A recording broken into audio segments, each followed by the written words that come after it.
اللہ تبارک و تعالی نے جب حضرت آدم علیہ السلام کا پتلا مبارک تیار فرمایا تو فرشتے حضرت آدم علیہ السلام کے اس پتلے مبارک کی زیارت کرتے تھے، مگر شیطان لعین حسد کی آگ میں جل بھن گیا، اور ایک مرتبہ اس مردود نے بغض و کینے میں آ کر حضرت آدم علیہ السلام کے پتلے مبارک پر تھوک دیا۔ یہ تھوک حضرت آدم علیہ السلام کی ناف مبارک کے مقام پر پڑا۔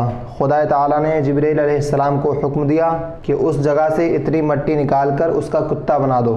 چنانچہ اس شیطانی تھوک سے ملی ہوئی مٹی کا کتا بنا دیا گیا۔ یہ کتا آدمی سے مانوس اس لیے ہے کہ مٹی حضرت آدم علیہ السلام کی ہے، اور پلید اس لیے ہے کہ شیطان کا تھوک ملا ہوا ہے، اور رات کو جاگتا اس لیے ہے کہ ہاتھ اسے حضرت جبرائیل علیہ السلام کے لگے ہیں۔ شیطان کے تھوکنے سے حضرت آدم علیہ السلام کا کچھ نہیں بگڑا، بلکہ مقام ناف شکم کے لیے وجہ زینت بن گیا۔ اسی طرح اللہ والوں کی بارگاہ میں گستاخی کرنے سے ان اللہ والوں کا کچھ نہیں بگڑتا، ان کی شان اور بھی چمکتی ہے، اور یہ بھی معلوم ہوا کہ اللہ والوں کو حسد و نفرت کی نگاہ سے دیکھنا شیطانی کام ہے۔ حضرت آدم علیہ السلام جب جنت سے زمین پر تشریف لائے تو زمین کے جانور آپ کی زیارت کو حاضر ہونے لگے۔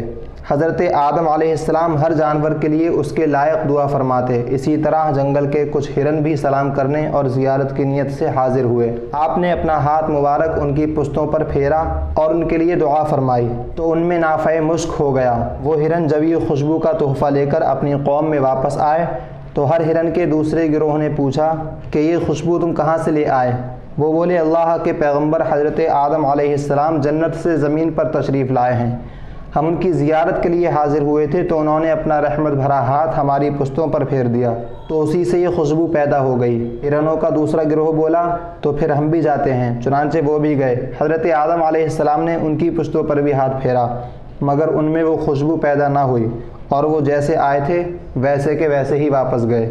واپس آ کر تعجب کرنے لگے اور بولے، یہ کیا بات ہے، تم گئے تو خوشبو مل گئی اور ہم گئے تو کچھ بھی نہ ملا۔ پہلے گروہ نے جواب دیا، اس کی وجہ یہ ہے کہ ہم گئے تھے صرف زیارت کی نیت سے اور تم گئے خوشبو لینے کی نیت سے، تمہاری نیت درست نہ تھی۔ اللہ والوں کے پاس نیک نیتی سے حاضری میں بہت کچھ ملتا ہے، اور اگر کسی بدبخت کو کچھ نہ ملے تو اس کی اپنی نیت کا قصور ہوتا ہے، اللہ والوں کی عطا کا کوئی قصور نہیں ہوتا۔